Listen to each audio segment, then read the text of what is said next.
Hi guys, welcome to our series all about Wix carts, orders, and checkouts.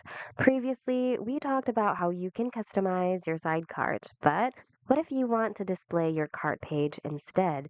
Today, we'll talk about how to open the cart page when the cart icon is clicked instead of the side cart.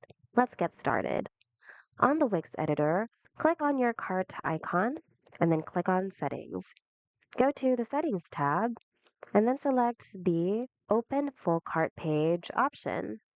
That means whenever your customers click the cart icon, they'll be taken to the cart page instead of opening the side cart.